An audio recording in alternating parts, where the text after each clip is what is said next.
अनूप कुमार देव जी, सिलचर, राधा वल्लभ श्री हरिवंश। गुरुदेव भगवान, आपके चरणों में कोटि कोटि नमन। महाराज जी, शास्त्र में सुना है साधु संग सर्व शास्त्रे कोय, लव मात्र साधु संग सर्व सिद्धि होए। लेकिन महाराज जी, हम जैसे साधारण जीव कैसे समझें कि कौन साधु है, कौन प्रपंच कर रहा है? हम कैसे समझें कि हम सही दिशा में चल रहे हैं? सबसे बड़े महापुरुष भगवान है, किसका प्रश्न है? आपका।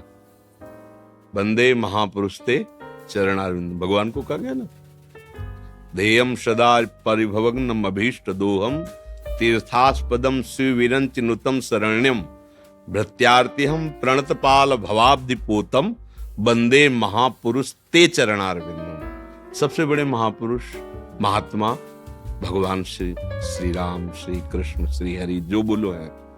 अब वो जानते कौन महात्मा है, तो पहले बड़े महात्मा से अपना परिचय बनाओ। कृष्ण कृष्ण हरि हरि जो भी है वो नाम रटो और इसका फल मांगो। जैसे ध्रुव जी ने, प्रहलाद जी ने, भगवान शंकर ने, बड़े बड़े महापुरुषों ने कहा है, अपने प्रेमी महाभागवत का संग दीजिए। बार बार बर मांग हूं हर्षदेव श्री रंग, पद सरोजन पायनी, भक्ति सदा सत्संग। साधु संग दीजिए। साधु कौन है, श्री भगवान जानते हैं, या भगवान के प्रेमी महापुरुष जन जिसे अपना परिचय दे दे तो जान जाए, अन्यथा नहीं। किसी बाहरी लक्षणों से आंतरिक स्थिति का परिचय प्राप्त नहीं किया जा सकता।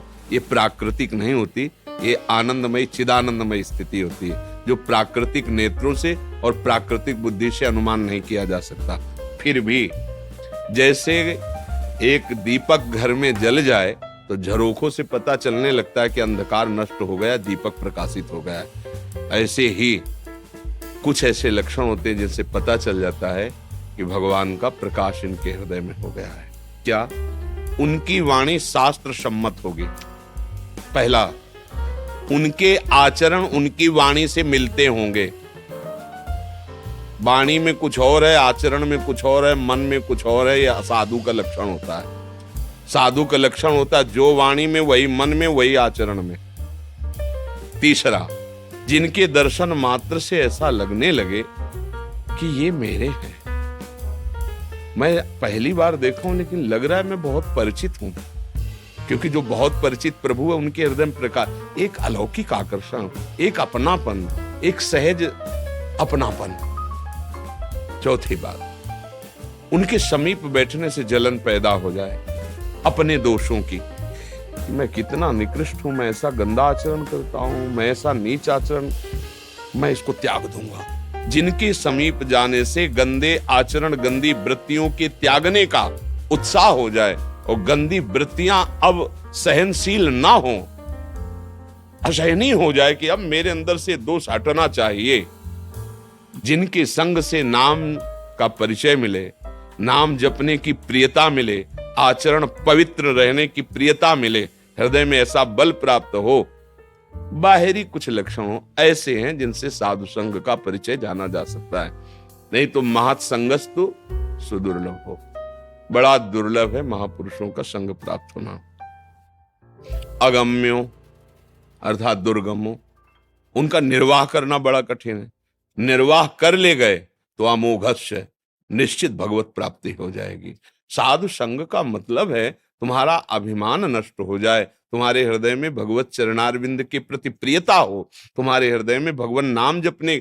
तो कौन सा कार्य ऐसा जो तुम्हारा नहीं बनेगा भगवान नाम जपने से? दैन्य हो जाओगे तो स्वामी तुम्हारी रक्षा करेगा, नाम जप करोगे तो जो चाहो खरीद सकते हो।